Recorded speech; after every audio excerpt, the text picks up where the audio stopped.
Magandang araw! Narito ang ating gawain para sa araw na ito. Catch Up Friday, Week 1! Magsimula tayo sa English. Let's read the following sight words. Basahin ang mga salita sa iyong harapan.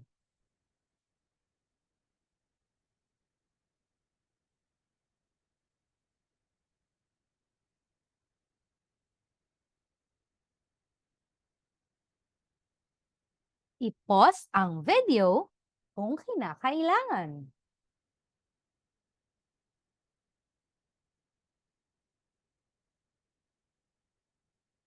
Narito pa ang ibang salita na kailangan mong basahin. I-pause ang video.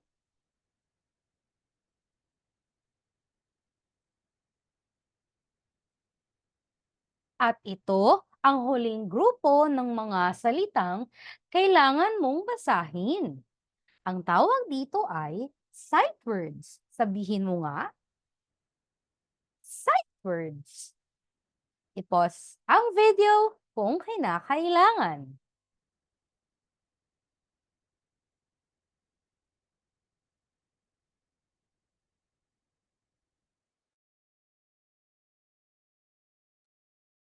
Tayo ay magpatuloy sa ating talakayan. Basahin natin ang kwento at sagutin ang mga katanungan. Let's read the story, then answer the following questions. A sea turtle. At the bottom of the ocean, Lonely Powie, a sea turtle, swam back and forth looking for food. She had not yet eaten for a couple of days. She swam continuously. Howie finally found a pile of green, leafy algae near the corals. She excitedly swam toward the pile. Using her mouth, she grabbed and ate it. Howie munched a portion of the algae, but she could not swallow it because it was hard.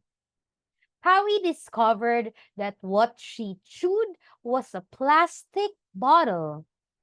She immediately threw it away and left the area disappointed.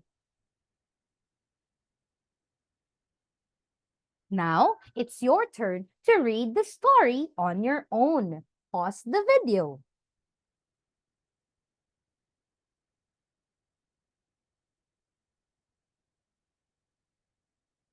Here are the questions. You need to write the letter of the correct answer. Number 1. Who is Pawi? A. Bottle. B. Fish. C. Some algae. Or D. A sea turtle.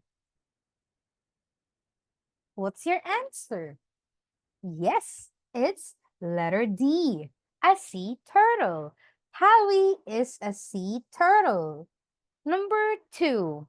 Where does Howie live? A. In a bottle. B. In the ocean. C. In a rocky ground. Or D. In a river. What's your answer? Yes, it's B. In the ocean. Let's go on to the next questions. Number 3.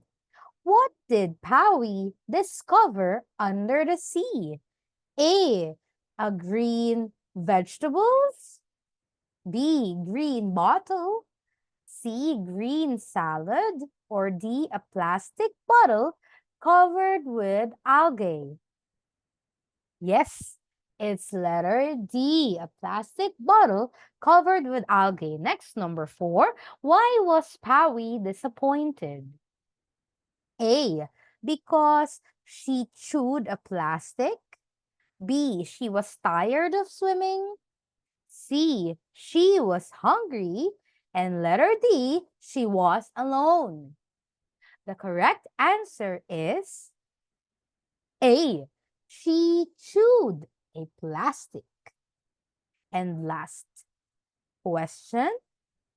What do you think will happen if Pawi ate the plastic bottle? A. She will grow bigger. B. She will turn into another sea creature. C. She will be poisoned. Or letter D. She will move faster. The answer is C. She will be poisoned. Did you get all the correct answers? Very good.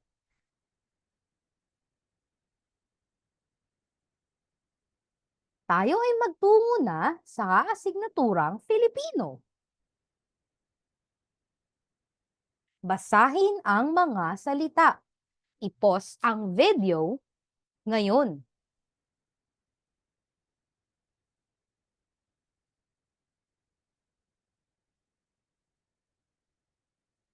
Basahin natin ng sabay-sabay.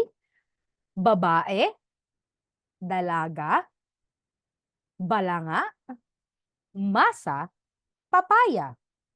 Nabasa mo ba ang mga salita? Bigyan mo nga ng 2 palakpak ang iyong sarili. Ang ikalawang gawain, isulat ang check kung ang salita ay naglalarawan at X kung hindi. Ano ang salitang naglalarawan? Ito ay tumutukoy o salitang tinutukoy ang isang bagay. Basahin ang mga salita at isulat ang check kung ang salita ay naglalarawan at X kung hindi.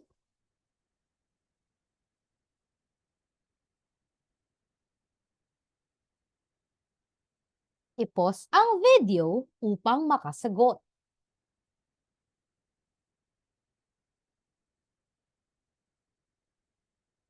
Narito ang mga kasagutan. 1, check. 2, X. 3, check. 4, X. 5, check. Sana ay nakuha mo lahat ng tamang sagot. Bigyan mo ng 2 palakpak ang iyong sarili.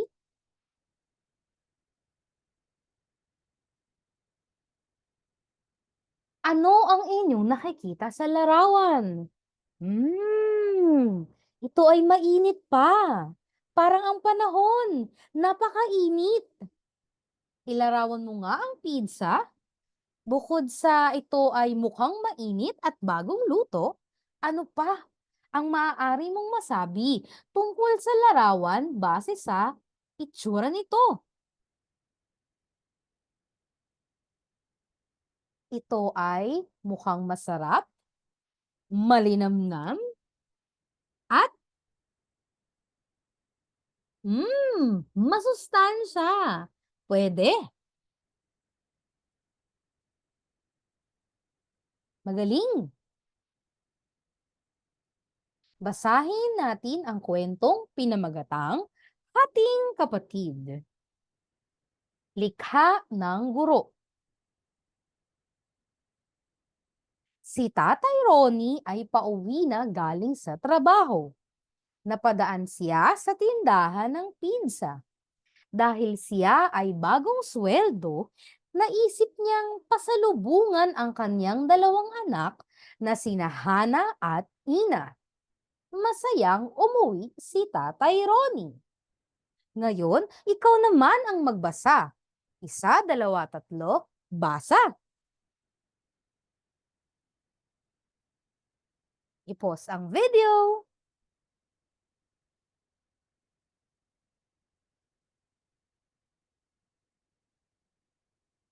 Sinalubong siya ni Hana at Ina. Tuwang-tuwang magkapatid dahil sa pasalubong ni tatay. Ngunit nang binuksan ni Hana ang kahon ng pizza, wala itong hati. Sinabi niya ito sa kanyang tatay.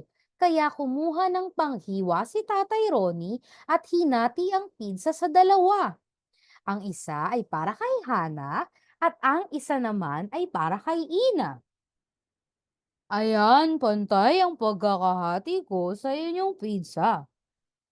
Masayang sinabi ni Tatay Ronnie. Ngayon, ikaw naman ang magbasa. Isa, dalawa, tatlo, basa. Pause ang video.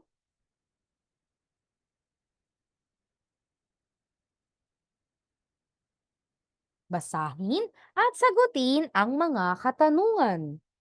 Ano ang pamagat ng kwento? Sino-sino ang tauhan sa kwento?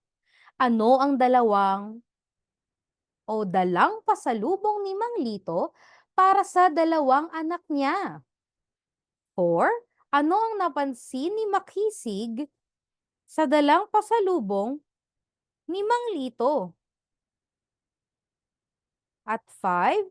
Sa ilang bahagi hinati ni Mang Lito ang dala niyang pizza.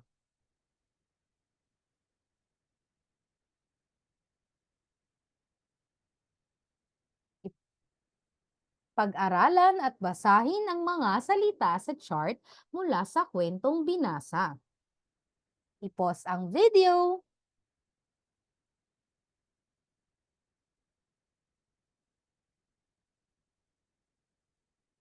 Ngayon, pantigin ang mga salita.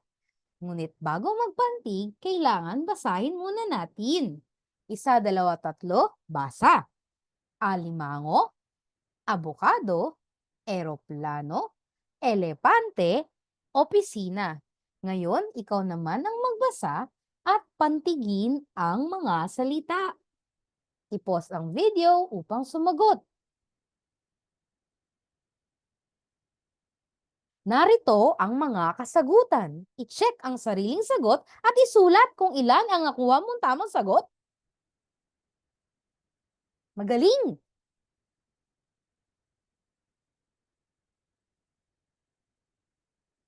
Ngayon naman ay kilalanin ng mga larawan, pantigin ito at tukuyin ang bilang ng pantig ng mga ito. Ito pa. I-pause ang video. Narito ang mga kasagutan. Paaralan, 4 na pantig. Bahaghari, 4 na pantig. At ang huling larawan ay watawat, 3 pantig. At ang huling gawain, bilugan ang mga salitang may 4 na pantig sa pangungusap. Halimbawa, karapatan ng bata ang mag-aral. Ang salitang karapatan ang may 4 na pantig. Karapatan, karapatan, karapatan. 4 na pantig. Ulitin ko, bilugan ang mga salitang may 4 na pantig sa pangungusap. Basahin ang pangungusap, isulat ang salitang may 4 na pantig at ito ay bilugan. I-pause ang video upang ikaw ay makasagot.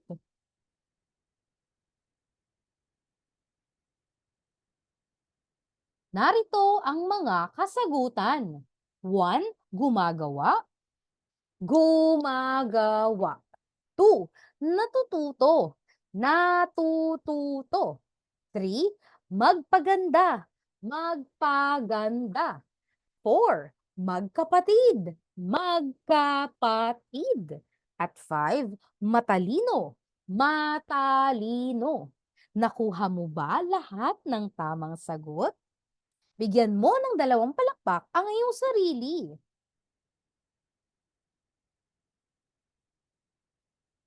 Meron pa palang gawain. Pagod ka na ba? Sana'y hindi pa. Pantigin ang mga salita. Basahin at pantigin ang mga salita. Merong 10 salita na kailangang pantigin. Kaya i-pause mo ang video na ito upang ikaw ay makasagot.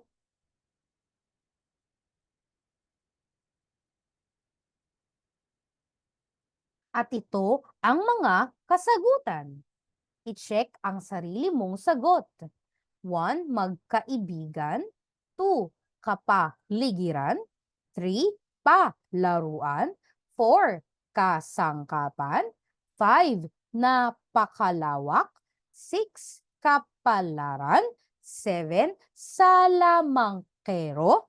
8. Natutulala. 5. Napakalinis. At 10. Masunurin.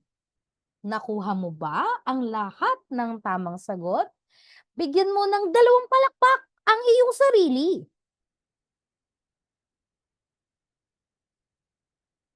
Dumako naman tayo sa peace education. Ano ang ipinakikita ng mga larawan? Tignan mong mabuti. Ginagawa mo rin ba ang mga ito? Paano mo pinaghihiwalay ang iyong mga basura?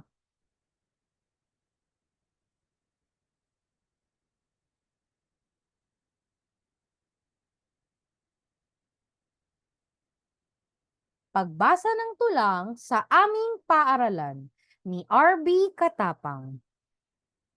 Guro't mag-aaral ay nagtutulungan sa kalinisan at kaayusan ng paaralan. Dulot nito'y maganda sa kalusugan, siguradong ang sakit ay maiiwasan. Basurang nabubulok at di nabubulok ay paghiwalayin, mga papel ay ipunin at muling gamitin. Ikaw naman ang bumasa. 1, 2, 3, basa! I-pause ang video. Plastic ay i-recycle at huwag sunugin. Tulong sa kapaligiran ay palaging isipin. Kung lahat ng ito ay ating gagawin, malinis na hangin ay ating lalanghapin. Kaya't paglilinis ay laging ugaliin, tandaan at palaging gawin. Ikaw naman, 1, 2, 3, basa! I-pause ang video. Basahin at sagutan ang mga tanong batay sa tula. Ano-ano ang mga gawain sa pagpapanatili ng kalinisan at kaayusan ng paaralan? Mahalaga ba ang pagtutulungan sa paggawa ng mga gawain ito? Paano ka nakikiisa sa pagpapanatili ng kalinisan at kaayusan ng paaralan? Bakit dapat tayong tumulong sa pagpapanatili ng kalinisan at kaayusan ng paaralan? I-pause muna ang video, basahin at sagutan ang mga tanong batay sa tula.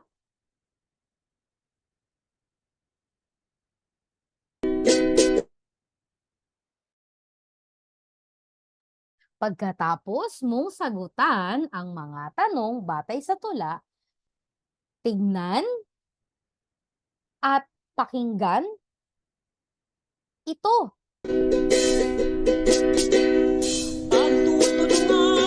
Pagtutulungan, dumadali ang gawain kung magtutulungan. Pagtutulungan, dumadali ang gawain kung tayo'y magtutulungan. Isang halimbawa ng pagtutulungan ang bayanihan. Magkakaibigan, walang iwanan, may pagkakaisa at laging nandyan.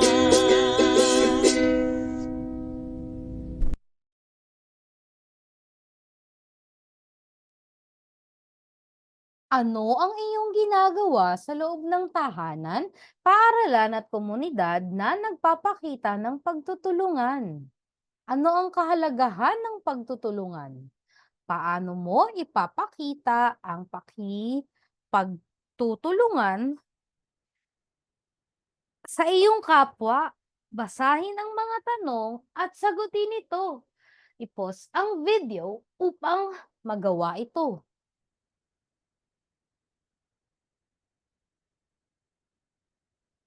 Magsulat ng refleksyon o journal tungkol sa mga gawaing ginagawa mo at ng iyong pamilya upang mapanatili ang kalinisan at kaayusan ng iyong tahanan. Ipakita ang iyong gawain sa guro o magulang. Picturean ito o ibahagi ng personal. I-pause ang video upang magawa ito. Thought of the day, dumadali ang gawain kung tayo ay magtutulungan.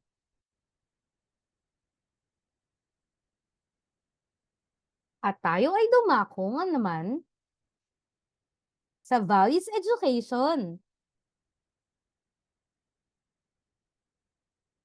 Sa inyong palagay, ano ang ginagawa ng mga tauhan sa larawan? Ano kaya ang maaari nating maitawag sa kanilang ginagawa kung lahat ay abala sa kanilang mga gawain?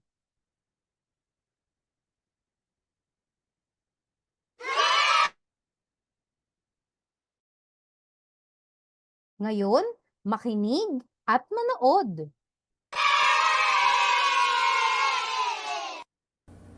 O mga bata, ang inyong pamilya ba ay laging nagtutulungan? Ano kaya ang mangyayari kapag ang isang pamilya ay laging sama-sama at nagtutulungan sa mga gawaing bahay? Tara, halina't makinig sa ating kwento. Pamilyang nagtutulungan. Isinulat at iginuhit nina Evelyn S. Lazaro, Jovelyn D. Odtohan, Gladys B. Herman, Elba C.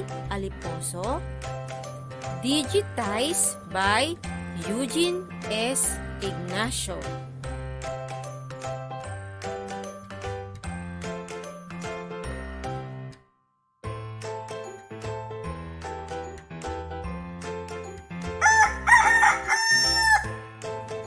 Araw ng Sabado, maagang gumising ang pamilya Perez.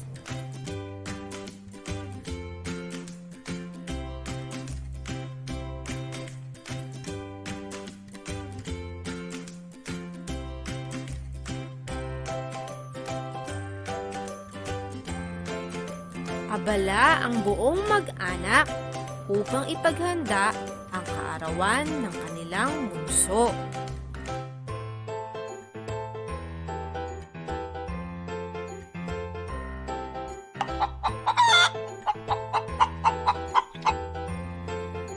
Si tatay ang nagkakatay ng manok.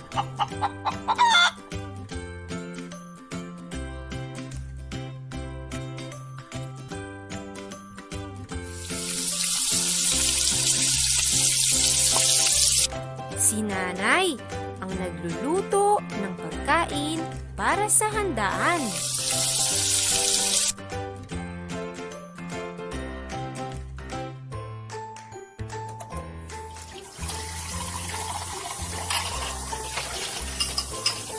Si ate ang katulong ni nanay sa kusina.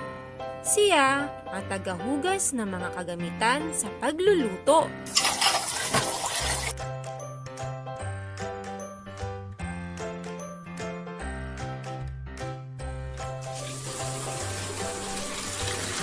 Si kuya naman ang taga-igib ng tubig na gagamitin sa paghuhugas.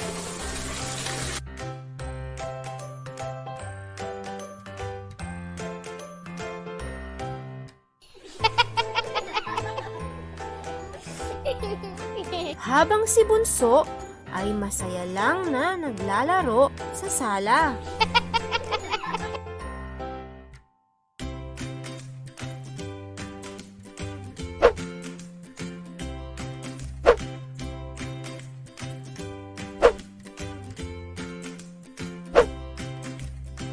Dahil sa kanilang pagtutulungan, masayang pinagsaluhan ng mag-anak ang handaan sa kaarawan ni Bunso.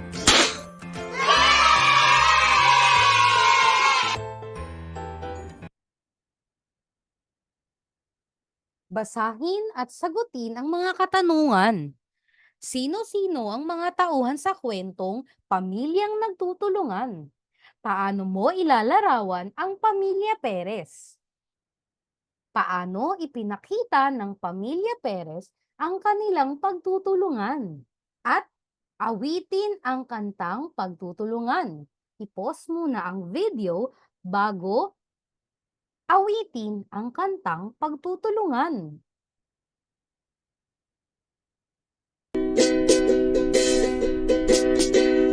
Pagtutulungan, pagtutulungan, dumadali ang gawain kung magtutulungan.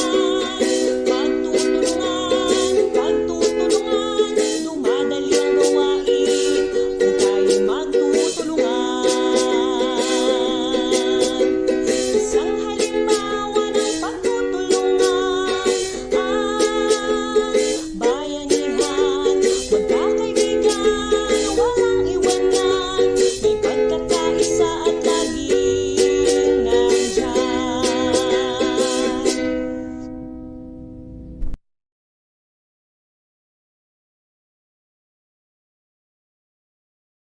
Tungkol saan ang kantang inawit? Isa-isahin ang mga halimbawa ng pagtutulungan na binanggit sa awitin. At bilang isang bata, ano ang ginagawa mo para makatulong sa inyong tahanan o sa eskwelahan? Sagutin ito at ipos ang video.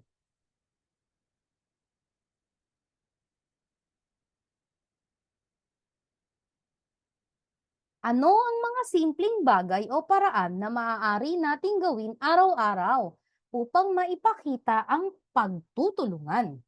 Paano magkakaroon ng kapayapaan kapag nagtutulungan tayo?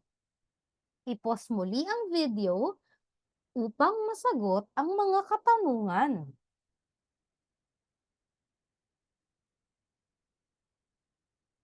Thought of the day, magkakaroon tayo ng kapayapaan kung tayo ay nagtutulungan.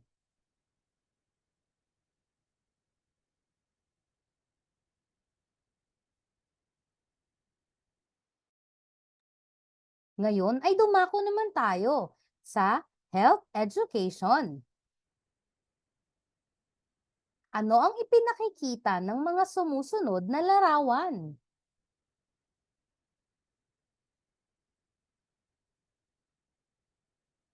Ano ang tawag sa papel na binibigay pagkatapos mong magpatingin sa doktor?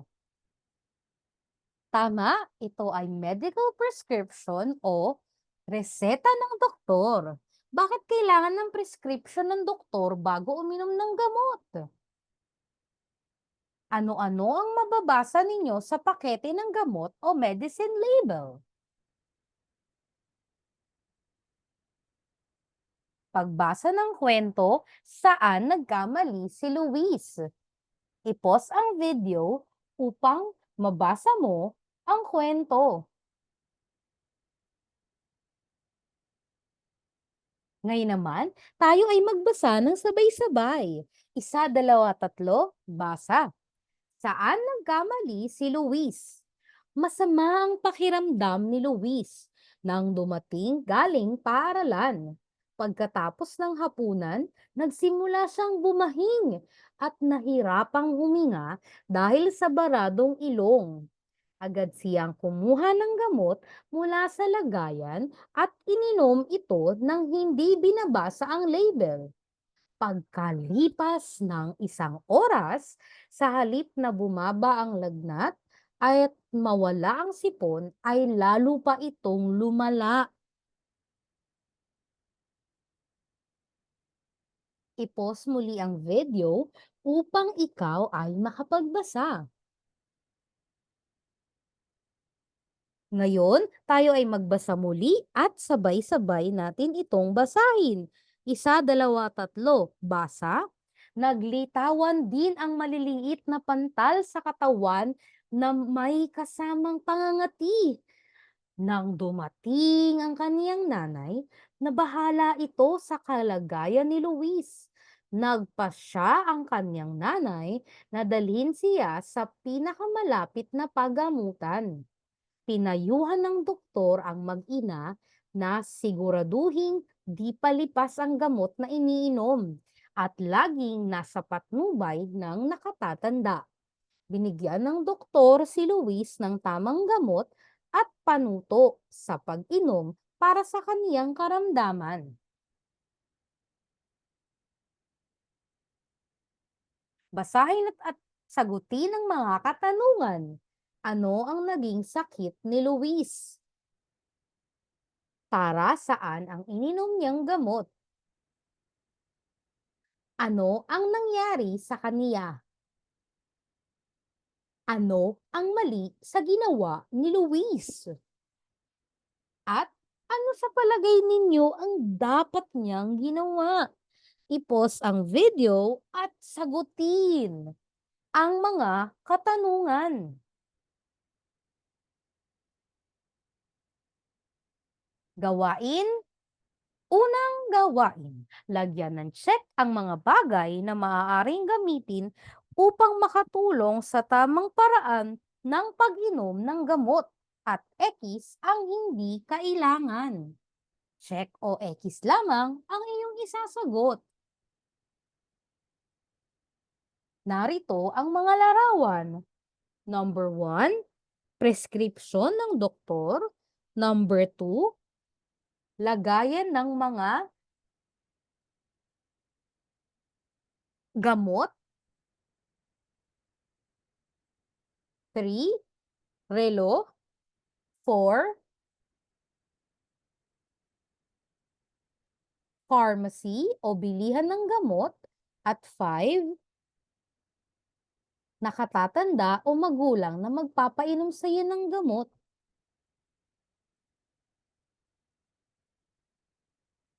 At ang mga kasagutan ay 1, check, dahil kailangan mo ng reseta ng gamot bago ka makabili ng gamot. Number 2, kailangan natin ng lagayan ng gamot, lalo na kung ito ay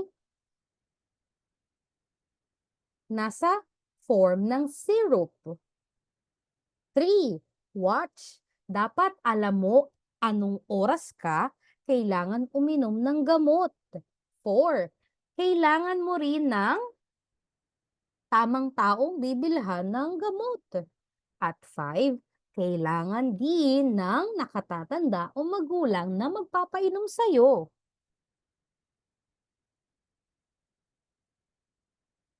Ikalawang gawain, basahing mabuti ang mga tanong. Isulat ang letra ng tamang sagot. Basahin mabuti ang mga tanong. Isulat ang letra ng tamang sagot. Number 1, alin ang hindi tamang hakbang sa pag-inom ng gamot? Hindi ang hinahanap. Hanapin ang hindi tama. A, bumili ng gamot sa pinagkakatiwalaang botika. B, ilagay ang gamot sa lalagyan pagkatapos gamitin. At C, inumin ang gamot kahit walang prescription ng doktor. 2, alin ang hindi nakikita sa pakete ng gamot? Hindi nakikita ang hahanapin. A, paano inumin ang gamot? B, gaano karami ang iinumin? C, pirma ng doktor na nagbigay ng gamot.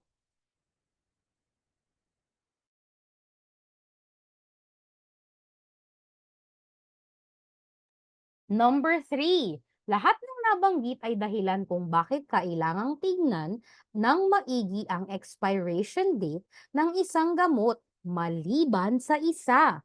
Alin sa mga ito? Hanapin ang mali. A, mas malakas ang bisa ng gamot kung ito ay lagpas na sa expiration date. B, ito ang nagiging dahilan ng matagal na pagaling mula sa karamdaman. At letter C, nababawasan ang bisa ng gamot na lipas na o expired na. Ulitin ko, hanapin ang mali.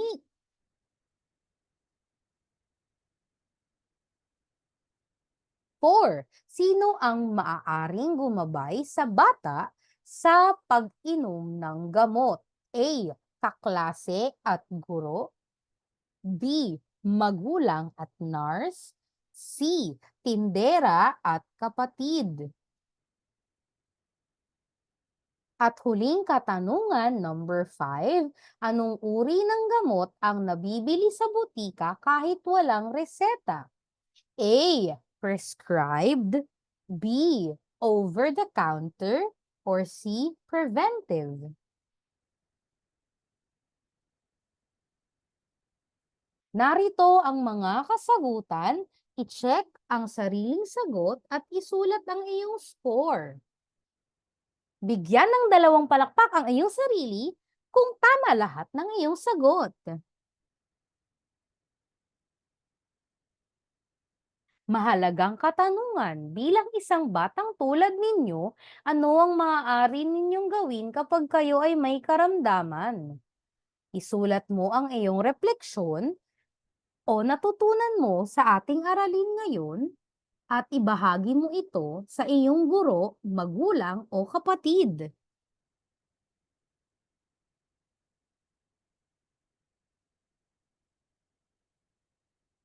Thought of the day, ang tamang paggamit ng gamot ay susi upang mabigyang lunas ang sakit at mapabilis ang paggaling.